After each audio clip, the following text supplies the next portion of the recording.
Hello and welcome to the June 16th edition of the Paperboyz, a discussion of local, regional, and national stories by the Courier Sports Department. I'm Assistant Sports Editor Jim Sullivan, filling in for Sports Editor Doug Newhoff, who is on vacation this week.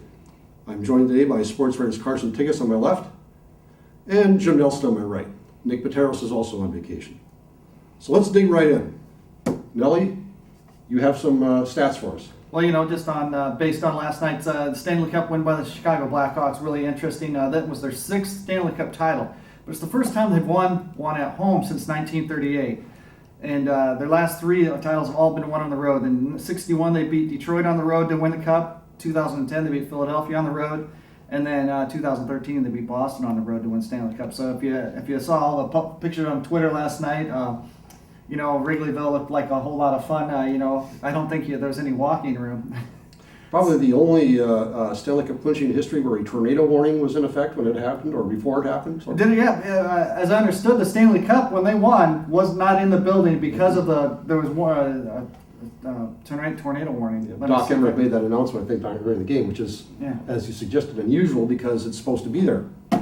Carson, you have some musings on nicknames, I get. Yeah, I was at the Waterloo Bucks game and they were playing last night. And they were playing the Mankato Moondogs, and that always gets a nice response. It's when people think Moondogs, where'd they get that?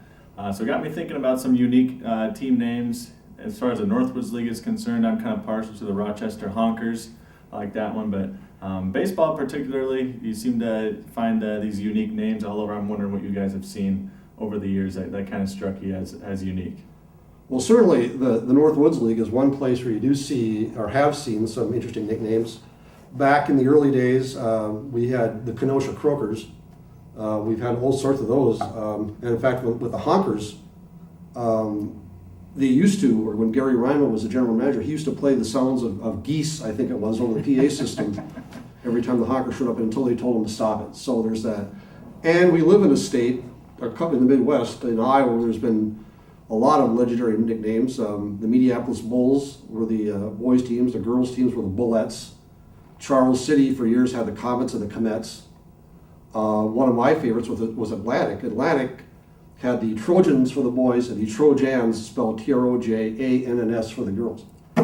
And during my brief stay in Illinois, when I worked for the Freeport Journal-Standard, we had the Freeport Pretzels.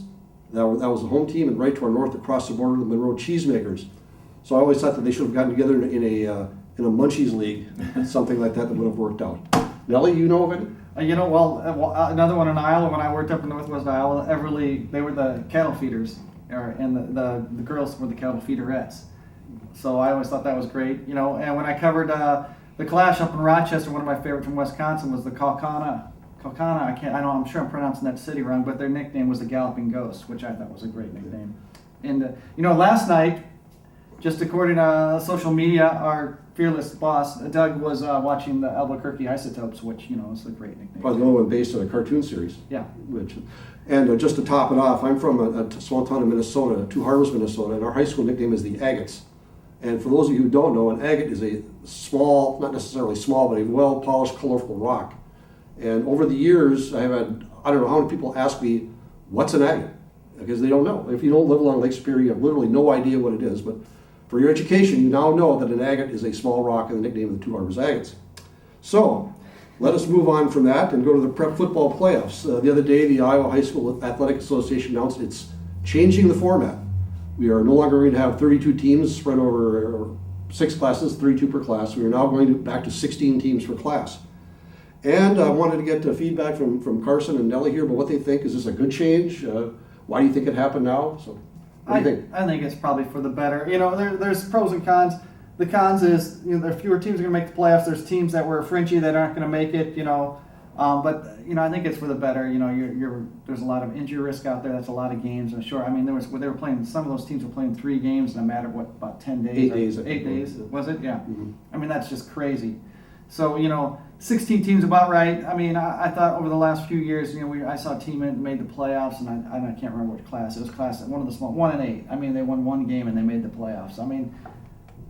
That's crazy. They can call themselves a playoff, and then and then there's a lot of teams with losing records that made it, and that happens on occasion. And a team with a losing record, sometimes they just had a tough schedule, and they show in the playoffs they play a tough game in the first round, even if they get in a 16 seed. But I think it's a good thing on the injury front, and the fact that maybe it's one less week we got to sit out in the cold. Although I love high school football with all my passion, but it means we don't have to sit out in the cold one Yeah, I less didn't week. even think about that, and that's another thing. It's been kind of an overwhelmingly positive response from what I've seen that they're doing it from the injury thing. And as you mentioned, the teams that are 1-8 aren't going to be making the playoffs anymore. I think that's a good thing. The bad thing is there's going to be some maybe some ties that are broken in crazy ways, and some teams are going to feel like they're left out. But if you're the 16th, 17th, 18th team, you're probably not too much of a threat to win the state title. So I think we can. That's a sacrifice that they're willing to make, and overall a good thing. And I think it's the first time they've reduced the number of playoff teams ever since they started in 1972. Is it? Right. Yeah. I think so. Moving in a different direction here, but I think it's the right direction to go. It's interesting because when this move was made in 2008, when the field was expanded, there was some concern about some of the things you suggested, Carson. One was that it was being diluted, that you were letting in teams that probably weren't really playoff worthy. The other problem was the number of games, and now they've addressed that. The flip side is we're now in a position where some teams that are pretty good, 7-2, 6-3 teams may not make it. Well, I think you have to get something, you have to give up something. And I think now we have a system in place where it's more meaningful to make the playoffs. I think the overall caliber is going to improve. You won't see as many of the blowouts as you used to see in the first round. So it's a positive. The other question I would have going forward that doesn't necessarily have anything to do with classification or number of teams is how will the number of high schools affect the number of classes? We live in an era where the number of high schools has shrunk over the years, and there hasn't been a lot of movement to reduce classes. And I wonder if we're ever going to come to a day where it's going to be inevitable, where we have so few schools that we have to reduce the number of classes. That's a good point. There's a lot of consolidation. Or the alphabet schools or whatever you want to refer to them as the ABC schools with all the AGWSRs and the BCLUWs and all those out there. And those guys, and some of those schools are even kind of combining with other schools to form football teams. And then you got like 12 towns practically in one team. But it's a valid point. I think 8-man has helped alleviate a little bit because some of those small schools now can field a football team. They can find 15 boys that can play 8-man, but they can't 15. You can't play 11-man game with 15, but you can probably get by with an 8-man team if you have 15 kids, probably sophomores or above. You don't want to play too many freshmen unless they're really ready to play. But some of those schools now can when you look at a lot of the 8-man teams now, it seems like when they were having low numbers with 11-man game, it seems like they've grown their numbers in the 8-man game where you go out and you see them, and when you watch them play 11-man game, they had maybe 8 or 9 guys on the bench, and now you see them and they have about 25 guys out for football. So I think maybe it's grown popularity, the 8-man game and popularity. I think it's blossomed from being really a western half of the state. Now Northeast Iowa, there's a ton of 8-man teams, and it's a fun game to watch, and that's really helped. Yeah, every once in a while you see a team that's not able to play football that season because their numbers are so low, and that's really unfortunate because one, it messes up the schedule. The schedule's already been set, and then those kids don't really have a football team unless they want to go to another school to play that fall. So I'm not sure how that will affect the classes. Those are kind of unpredictable events, but it's kind of part of just the changing culture that we've been seeing here these past 5 or 10 years. Well, let's move on from an 8 and 11-man game to a 9-man game. As you may know, the Courier in print and online has been running a series called Circling the Bases, reviewing the history of baseball in our town. Right now, we're about halfway through it. We have installments going through Sunday, I believe. And I wanted to run this by our Carson and Nellie. With the research you've done, what's been the one thing that's maybe surprised you the most? What's kind of caught you off guard a little bit, or maybe it's something you didn't know about baseball here? Yeah, and the thing, I handled the more recent years with the Waterloo Bucks in town, and the thing that surprised me the most was the change that the Northwoods League has gone through. It started with 5 teams, and all of those teams were owned by the league. So this league, it started, and it kind of was just on its own, and owned all the teams and had them play each other, 5-team league. The Waterloo Bucks, that was in 1995, Waterloo Bucks joined a year later, and so they made 6 teams. And now the league is up to 18 teams. So it's really grown, and it's really changed, because when you look back and when you're a playoff team in 1996, that didn't really mean that much. And now it kind of means something with only 4 teams in the playoffs, although they did expand this year. 8 teams now make the playoffs. But just the change that league has undergone is pretty incredible. Really? You know, I had the Waterloo Diamonds and the Waterloo Indians years, and you know, one of my favorite players growing up was Claudio Carrasco, and you know, he's a guy that's you know, married a local woman, and he stayed in here, and he's raising his kids. I coach against him, and my sons coaches against his son's teams, and so anyway, I found he played 458 games with the Waterloo Indians, which is it's got to be a minor league record, and I'd love to. I can't find any database that have it, but I thought that was a great thing, and you know. Nowadays, you probably don't see very many guys that stay at one level for that long. You know, it's after a couple of years they usually wash out and are the team releases them. But you know, that was one of the things I found really interesting. You know, and I got back, you know, and really researched the loss of baseball or professional baseball in Waterloo. You know, and it brought back some memories that I was probably a little foggy on, and just how much the team was worth when they sold it, and you know how they operated and the teams exploded. You know, back then they sold the Waterloo Diamonds for around $1.82 million when they left town, and I just found in the Dayton Dragons, which are also in the Midwest League, which the Waterloo Indians and the Diamonds were in, about 2 years ago they were worth $31 million. Now they're the only Class A team that was in the top like 10 or 20 most valuable franchises, but there's a lot of AAA franchises that are worth $40-50 million.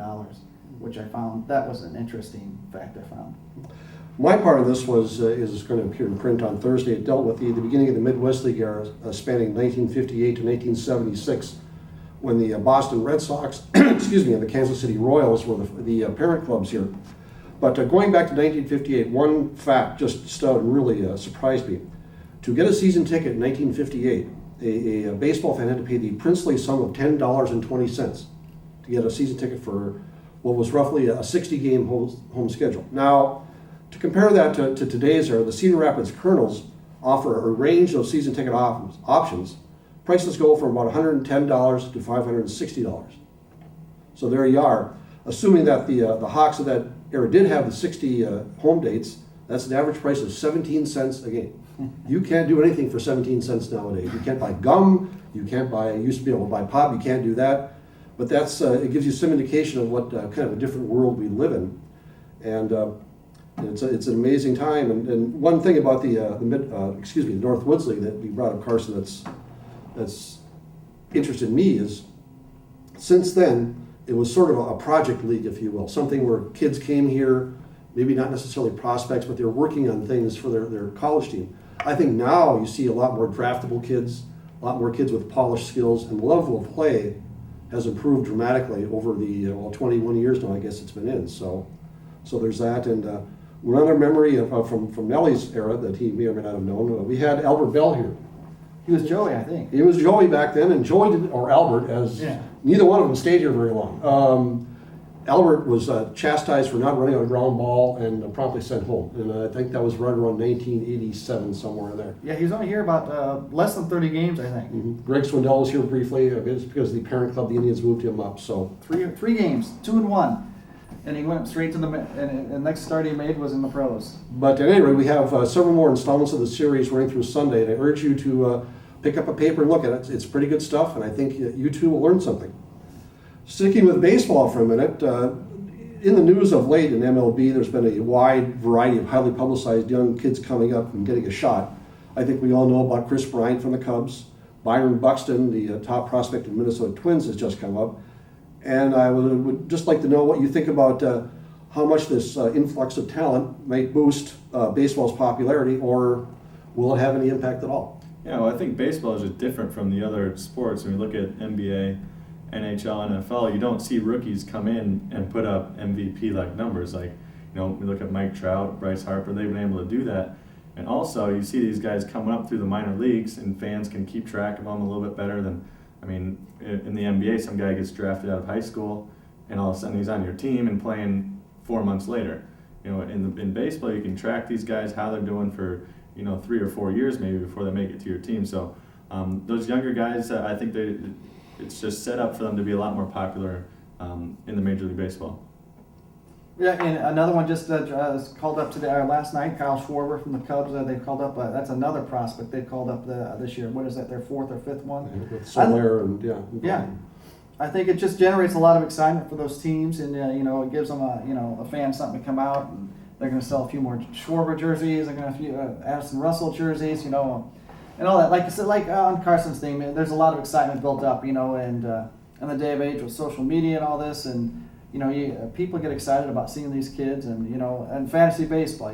You see owners drafting these kids and wait for them to come up. I mean, I play in one league where we have a minor league roster where we have to kind of follow the minor league, and it kind of makes it fun for us. So, and it's just interesting. And to me, it generates a lot of excitement. The game, my favorite game. So It really does generate interest. As a Twins fan, I could speak to the fact that a certain unnamed columnist in this area was clamoring for Byron Buxton to come up in April after that 1-6 start, and now we're getting our chance to see him. He's already had an impact, not a dramatic impact, but he had a triple in the St. Louis game last night, and it was incredible just to watch him run. The Twins will bring him along home for his first game, I believe, on Wednesday. They continue to home and home with the Cardinals, so that'll be fun to watch. And the other thing that's surprising, it's been pointed out a number of times on MLB Network, the youngest one of these guys really is Bryce Harper. And Bryce Harper probably has the most MLB experience of any of them. He's having an extraordinary year. Mike Trout is not exactly a geezer. He's probably in his mid-20s by now, and he's once again an MVP candidate. So I think what we're seeing here is a changing of the guard. I mean, some of the guys we've been used to seeing for a long time, Albert Pujols, Joe Mauer, to name another. You can go down the list of veterans that have really made an impact in this generation. They are now starting to fade into the sunset, if you will. We now see Harpers and Trouts, hopefully Buxton take over. I'm really knocking myself upside the head.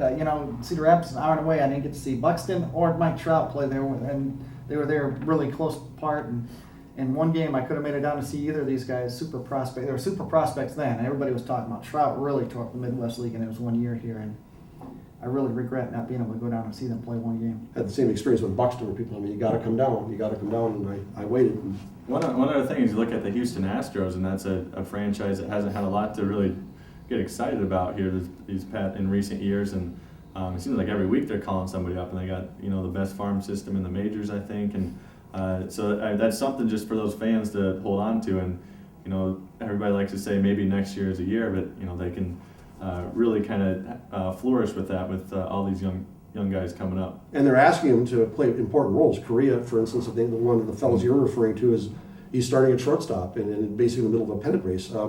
Buxton is playing center field, starting for a team that's floundering right now, needs a jump start to get back in the race. So these kids aren't just coming up and sitting on the bench. They're being asked to do some, to make an impact and make an impact right now. Speaking of impact, we are basically, as we record this, a few hours away from Game 6 of the NBA Finals. The Cavaliers are down 3-2. They play at home tonight against Golden State, which has the edge of the series after winning on Sunday. And after that loss, LeBron James said, when asked how he felt about their chances, I quote, "I feel confident because I'm the best player in the world. It's that simple." Now, this seems to have caused a little bit of a stir for reasons I'm not sure I completely understand. But what do you guys think? Is this something we have a problem with? And if so, why or why not? I don't really have an issue with it. I mean, it's confidence. He's going in. He thinks he can lead this team, or whoever's on his team to the championship. He still thinks they can win 2 games. I mean, he's not going to say, "Oh, we're done. We're too injured." I think I wouldn't think that's how he'd think. And if he's that way thinking, they're really done in. But I think he's thinking that we're still going to win this. He's got to bring these guys along. I mean, his goal is to win the championship, and he's got to convince these other guys, minus the Kyrie Irvings and minus the Kevin Loves, that hey, we still have enough talent to win this. We got this is a team. We got we can win.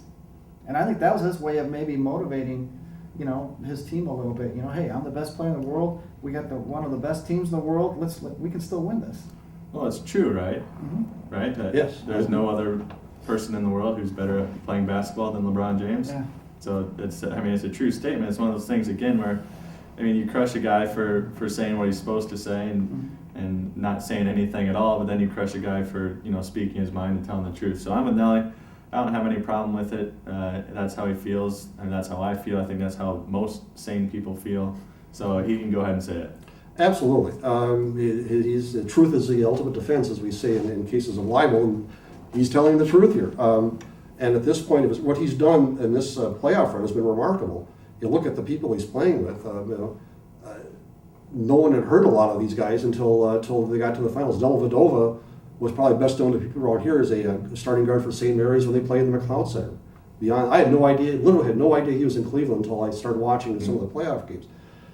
It's stunning to watch when I do have a chance to sit down and watch, and LeBron is literally outnumbered. Everywhere he looks, they've got Golden State has superior athletes usually. They have Steph Curry, Harrison Barnes, all these guys are athletic, can run. And meanwhile, he looks at, and two of his best players are wearing street clothes. So, I'm fully with him. He is the best player, if he has every right to say it.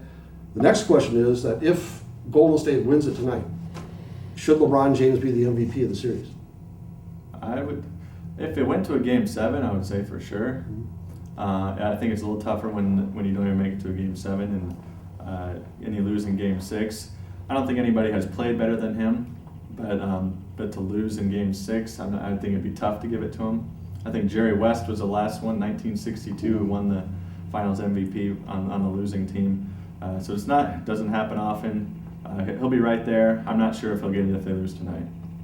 Yeah, I think it'd be pretty tough. If they got there and got close, if he puts another big game at Flint and they win, they go to Golden State and they lose a tight one and he has another big game, I think it could happen. The whole hang-up, of course, seems to be the 6 games. If it goes to 6, you've only won 2. Can you really award someone an MVP? To me, it's the same argument as, is he the best player? And if yes, he's the best player. As good as Curry might have been, or some of the other guys that Golden State's had, has there been anyone who's been of more value to his team? Without James, they don't win. Excuse me, they don't win a game at all. So I would make the argument that in this case, and it's an extraordinary one, you give him the MVP because I think he's been more meaningful than Curry, as good as he's been more meaningful than some of the others, Klay Thompson to name one. So, but we'll see what happens. It could be over on a Tuesday night, or we may have to wait till a game 7, which is being played when? July 15th? When does this thing end? Does anyone? We're almost there. So we're almost there. Okay. Thank God. And then the next season starts on August, so we don't have long to wait. One more thing on the agenda here, and that's golf. The U.S. Open begins Thursday, and the circumstances this time are a little bit unique. For one, it's on a relatively unknown course in the Northwest. Secondly, Fox Sports is taking over the telecast, and that means, for better or worse, Joe Buck. He'll be working with Greg Norman, playing the role of Johnny Miller. So what I want to know is, what does all this add to the tournament? Are you going to follow the U.S. Open more or less than other majors? And what about that fellow we all used to know as Tiger Woods? Well, there's been a lot of clamour about how tough this is going to be. I was reading a couple stories about it last night, and Chambers Bay, I believe, is the golf course they're playing at, and they've the USGA has turned something around. They've turned some par 4s into par 5s, and there was some argument. What's the matter if you're going to get you're going to get some guy that wins with a +7, and everybody's going to be mad. I mean, why do you want that? The U.S. Open is notoriously hard. The grass is the rough is thicker, the greens are faster, they don't hold as well. I mean, it's already tough. Don't play with the scoring. But anyway, I think because it's going to be that tough, I think it's going to be hard to win. It's going to be hard to score low. I think that's kind of compelling. Now, as far as Fox, Joe Buck, Joe Buck is my baseball guy. I go with the commodity. Greg Norman is a good. I've listened to him. He's a good commentator. Great golfer in his time. It's going to be a little different with Fox running the show. I think because CBS does a great job. I guess I'm toting one over the other, but it's a lot of the others have more experience at doing it. They're better production value and more history and their stable of announcers are a little more notable. Yeah, I think golf is maybe just trying to do some new things. There's nothing wrong with that in my mind.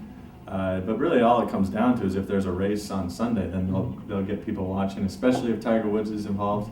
I don't expect him to be involved. I don't think very many people do. But if it's close on Sunday, people will watch. If it's not, somebody blows them away. Unless it's like a Masters situation with Jordan Spieth and kind of the young gun coming up and blowing everybody out of the water at the Masters, then that generates some interest. But other than that, I think it's you can't really plan for events like that. So golf is trying to do a few new things to maybe get a few more viewers. Speaking of you jogging my mind, I think this is a course that Spieth is very familiar with. I think he grew up playing on it or played a lot on it. So he's got some history with it. And as far as the target thing, if he's within about 10 strokes on Sunday, we're going to see every stroke he hits because he's still got a chance. Yeah. I'm just going with, producer trying to drive up Brady. Sorry. Well, the one thing about Greg Norman is if it comes down to Sunday and someone has a big lead and blows it, or someone steals it from somebody else in the 18th hole, by George, they've got the right guy there to figure that out. Or it'll just be awkward. Yeah, well, that too. It depends on how Mr. Buck decides to handle that. So that's about it. I have one more thing on the agenda, and that's a little bit of did you know, going back to the NBA Finals. 40 years ago, the Warriors won their first NBA title as a California-based franchise. They moved from Philadelphia in the 1960s, and in 1975, they swept the series from the then Washington Bullets. That series was marked by a couple of interesting items. Number one, it was the first time two coaches in the NBA Finals were African American. Al Attles manned the bench for the Warriors. Casey Jones, former Celtic, was the head man for the Bullets. The other thing that was kind of odd about that series was because of some scheduling issues in San Francisco, the NBA used a 1-2-2-1-1 format. The Bullets held the home court advantage, had the better record, and they were given a choice to open at home or on the road. They chose home, which turned out to be a very bad choice because the Warriors won game one, went back to San Francisco, won the next two, and finished the sweep on Washington's court. And one more item about that will probably shock the world. The NBA Finals that year concluded before Memorial Day. Not before the 4th of July, before Memorial Day. So that's it. This is Jim Sullivan for Jim Nelson and Carson Tigges. Thanks for watching, and we'll see you next week.